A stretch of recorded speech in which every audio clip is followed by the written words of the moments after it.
Assalamualaikum warahmatullahi wabarakatuh. Bismillah, Ananda sekalian, kelas 10A dan 10B. Pertama-tama tentunya Ustazah mengajak kita semua untuk selalu bersyukur kehadiran Allah Subhanahu wa Ta'ala, karena sampai saat ini kita masih diberi begitu banyak limpahan rahmat dan nikmat yang sudah kita nikmati ya, mulai dari bangun tidur sampai tidur kembali. Khususnya nikmat kita bisa ada di bulan Ramadan tahun ini, dan insya Allah kita juga selalu bermohon kepada kehadiran Allah Subhanahu wa Ta'ala, kita bisa maksimal menjalankan ketakwaan khususnya di bulan Ramadan tahun ini. Kemudian tentunya selawat dan salam kepada panutan kita, contoh tauladan kita, Nabi Muhammad Shallallahu Alaihi Wasallam. Karena limpahan, karena contoh tauladan beliau lah kita bisa melaksanakan dalam segala hal, apakah dalam ibadah, dalam kehidupan kita sehari-hari, sesuai dengan tuntunan Quran ya. Kemudian juga tentu kita mengharapkan juga kehadiran Allah, istiqomah di dalam menjalankan sunnah beliau, dan tentunya salawat dan salam juga kepada sahabat-sahabat beliau, keluarga beliau, dan tentunya pengikut beliau sampai di hari akhir nanti. Ananda sekalian, dalam kesempatan ini Ustazah mohon maaf karena ketidaknyamanan ini, artinya yang seharusnya Antuna Zoom dengan Ustazah pembelajaran fisika kita, tapi kita qadarullah ada satu dan lain hal sehingga kita bisa atau Ustazah hanya mengirimkan rekamannya saja nanti. Dan kemudian juga Ananda sekalian kelas 10A dan 10B, Ustazah Nina mohon maaf juga karena ketidaknyamanan kita dalam hal ini, kita belum bisa melaksanakan praktik yang sebenarnya sudah terjadwal. Jadi insya Allah kita akan laksanakan praktek tersebut. Kapan waktunya nanti kita buat sedemikian rupa, dan insya Allah sebelum melaksanakan praktek tadi, 1 minggu sebelum melaksanakan praktek, Ustazah sudah menginformasikan ke Ananda sekalian ya. Jadi dalam kesempatan ini sekali lagi Ustazah Nina mohon maaf dan mohon doanya juga untuk kita semua ya, dalam kondisi di dalam lindungan dan ridha Allah. Ananda kelas 10A dan 10B, minggu lalu kita sudah mempelajari pokok bahasan kita yang berikutnya, yaitu masalah momentum dan impuls ya. Bagaimana ini kemarin minggu yang lalu, pertemuan terakhir sudah kita pahami apa itu hubungan antara momentum dengan impuls. Masih ingat ya? Jadi impuls itu adalah perubahan momentum. Kemudian berikutnya hukum kekekalan momentum. Di sini artinya jumlah momentum benda sebelum tumbukan sama dengan jumlah momentum setelah tumbukan. Nah, kemudian contoh-contoh soalnya nanti pertemuan yang berikutnya kita akan khusus membahas contoh-contoh soalnya. Ini nanti insya Allah akan Ustazah share di grup. Kemudian yang terakhir yang belum kita bahas atau kita pelajari adalah masalah tumbukan. Nah, tumbukan ini artinya interaksi terjadi antara satu benda dengan benda yang lain, dan ini biasanya sangat singkat sekali. Makanya ada hal atau ada nanti berbagai jenis tumbukan yang akan selanjutnya kita bahas ya. Nah, kemudian yang perlu Antuna ketahui bahwa tumbukan itu di sini ada hubungannya atau berlaku dengan hukum Newton yang ketiga, aksi sama dengan minus reaksi. Nah, tumbukan itu juga syaratnya adalah harus ada yang namanya kontak langsung. Tidak mungkin terjadi tumbukan kalau tidak ada kontak langsung antara satu benda dengan benda lain. Di sini disebutkannya antara M1 dan M2 dan seterusnya. Nah, kemudian yang tadi saja katakan, sewaktu berinteraksi antara satu benda dengan benda lain atau yang kita kenal dengan tumbukan, itu ada pertama jenisnya itu adalah tumbukan lenting sempurna. Nah, bagaimana tumbukan lenting sempurna ini? Artinya setelah tumbukan dia akan berpisah. Kemudian kalau tumbukan tak lenting sama sekali, ini kalau terjadi tumbukan dia akan yang satu terikut atau yang satunya lagi mengikuti yang lain. Nah, kemudian ada tumbukan lenting sebagian. Kalau lenting sebagian ini dia ada terjadi perpisahan antara kedua benda tadi. Dan bagaimana itu kita lihat di permasalahannya nanti ya. Nah, kemudian untuk masing-masing tumbukan tadi itu ada yang kita kenal dengan koefisien restitusi. Apa itu koefisien restitusi? Yaitu koefisien yang menandai apakah benda tadi lenting sempurna, lenting sebagian, atau tidak lenting sama sekali. Nah, di sini ada nilainya. Koefisien restitusi itu adalah antara 0 sampai dengan 1. Maka kalau lenting sempurna E-nya sama dengan 1, ya. Kemudian di sini hukum kekekalan energi kinetik, hukum kekekalan momentum, ya. Nah, kemudian tumbukan lenting sempurna E1 ini seperti yang saya katakan tadi, ya, terjadi interaksi antara M1 dengan M2.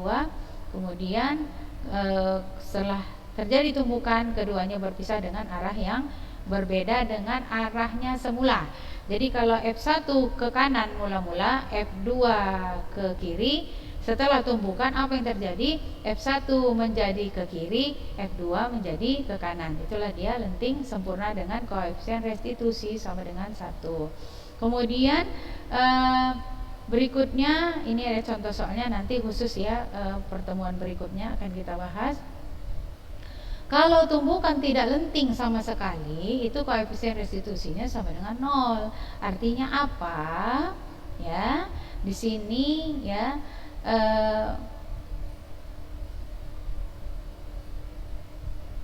apa yang terjadi? Misalnya dua benda berinteraksi, apa yang terjadi? Benda yang pertama itu mengikuti benda yang kedua, atau kebalikannya, benda yang kedua mengikuti benda yang kedua. Contohnya ini dia, ya, ada peluru ditembakkan. Kemudian peluru tadi bersarang di tempat tertentu. Akibat dari tumbukan tadi, benda yang dikenai oleh si peluru tadi bergerak dengan kecepatan tertentu, ya. Tapi si benda yang satunya lagi dia mengikuti benda yang satunya lagi yang terjadi tumbukan tadi. Nah, kemudian berikutnya adalah bom yang meledak. Nanti kalau antum tidak paham boleh jawab saja ya. Ini artinya begini, nak, peluru ditembakkan ke target. Inilah misalnya si target tadi yang warna merah. Apa yang terjadi? Peluru itu sekarang bersarang di target, dan target ini bergerak, peluru itu ikut bergerak bersama-sama si target. Jadi peluru itu ada di dalam target ini tadi. Contoh sederhana lah, ada penjahatnya ditembak, kemudian peluru bersarang di badan penjahat tadi lah misalnya, kan. Penjahat tadi itu terjungkal atau bergerak dengan catatan si peluru yang ada di dalam badan penjahat tadi juga akan bergerak sesuai dengan gerakan si benda, dalam hal ini si penjahat tadi. Nah, kemudian bom yang meledak. Nah, bom yang meledak ini istilahnya kondisi awal seperti ini. kondisi akhir seperti ini dan seterusnya. Ya, berlaku hukum kekekalan momentum. Nah, kalau tumbukan lenting sebagian, kalau tumbukan lenting sebagian itu ada antara 0 sampai 1. Ini contohnya, misalnya koefisien restitusinya setengah, koefisien restitusinya 1/3, koefisien restitusinya 5/6. Itu semuanya adalah lenting sebagian karena lebih kecil dari 1 dan seterusnya. Ya, ini dia ada contoh soalnya ya, nanti insya Allah akan kita lihat di pertemuan berikutnya. Nah, kemudian penerapan konsep momentum dan impuls. Nah, peluncuran roket katanya kan, ini momentum dan impuls tadi. Roket dalam hal ini misalnya pesawat ulang-alik ya, pesawat ulang-alik ingin mengorbitkan satelit. Dalam hal ini misalnya satelit komunikasi, satelit kita ya, satelit Palapa, mungkin sudah masa kerjanya sudah habis, kepingin satelit Palapa tadi ditarik kembali dan kemudian diganti yang lama itu dengan menggunakan pesawat ulang-alik atau pesawat antariksa. Nah, prinsipnya itu dia mempunyai gaya dorong dalam hal ini dengan memanfaatkan roket. Kenapa? Dan biasanya dia di dalam penerbangan angkasa luar ini akan memerlukan energi yang lebih besar. Kenapa? Karena dia bergeraknya vertikal seperti yang Tuna bisa lihat di gambar ini. Tidak seperti penerbangan komersil yang biasa, yang ketinggiannya perlahan-lahan istilahnya perlahan-lahan dicapai ya ketinggian tertentu dan seterusnya. Jadi di sini gaya dorong, jadi impuls ya sama dengan perubahan impuls sama dengan impuls itu ini terjadi dengan adanya perubahan momentum dan seterusnya, maka dapatlah kita mencari daya dorong roket dalam hal ini yang misalnya roket dalam hal ini mendorong pesawat ulang-alik yang ingin mengorbitkan satelit tadi. Nanti sangat menarik sekali di pembahasan atau di pemecahan masalahnya ya. Nah, kemudian ini prinsip kerja roket ini mungkin untuk lebih memudahinya saja, lebih mudah memahaminya dan sebagainya. Ya. Nah, kemudian berikutnya adalah tembakan peluru dari senapan atau meriam. Ya, peluru dari senapan atau meriam. Maaf ya nak, mungkin terlalu besar ya. Kita kecilkan. Kurang ya.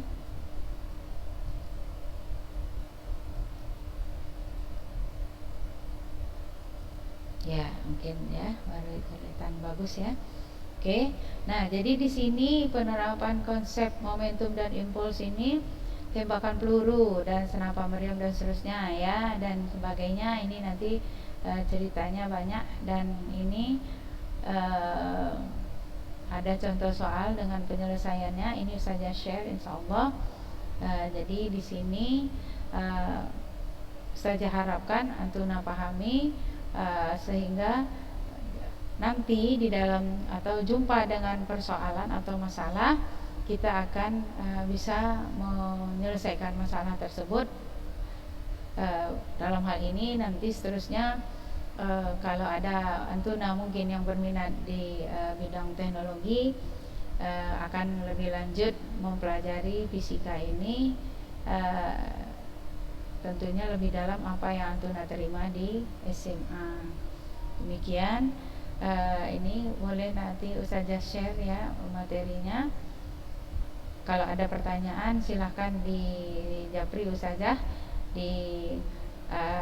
boleh ditanya walaupun mungkin slow respon ya. Mohon maaf dipaham Ustazah, mohon pengertian Antuna karena ada satu dan lain hal. Jadi kita ulangi dari atas, kesimpulannya bahwa impuls itu adalah perubahan momentum, Kemudian momentum atau impuls ini akan berlaku jika terjadi yang namanya apa tadi nak? Tumbukan, ya. Nah, kemudian tumbukan itu ada 3 ya jenis, lenting sempurna, tidak lenting sama sekali, dan lenting sebagian. Dibedakan dengan koefisien restitusi E.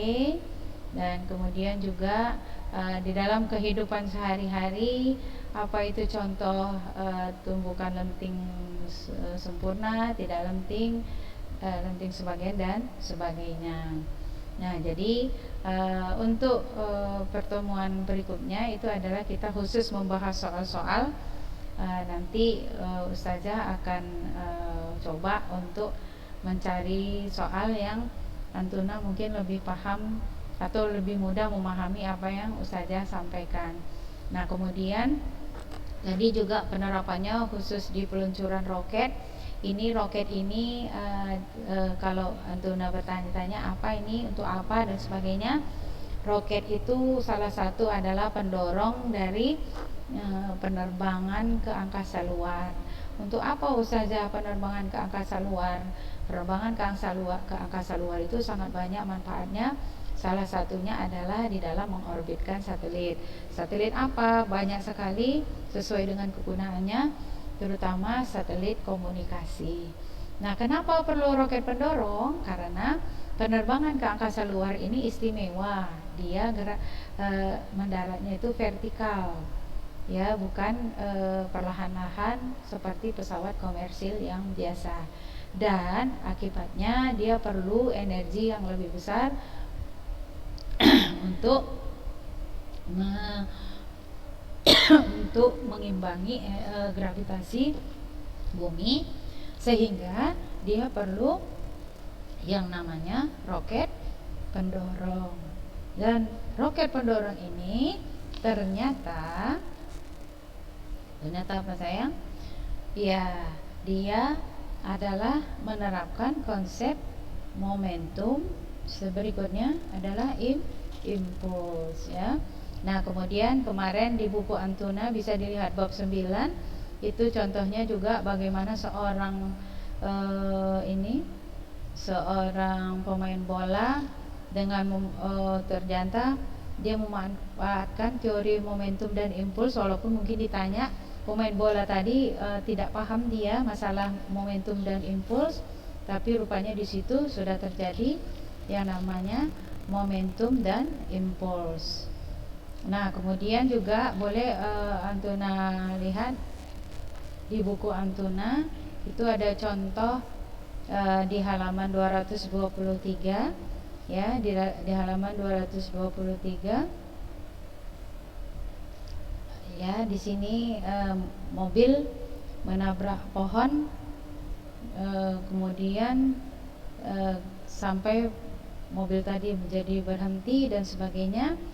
Ditanyanya berapa gaya rata-rata yang menghentikan mobil tersebut, ada pokok pembahasannya di buku Antuna. Jadi di sini istilahnya bisa dipahami lebih lanjut mengenai momentum dan impuls.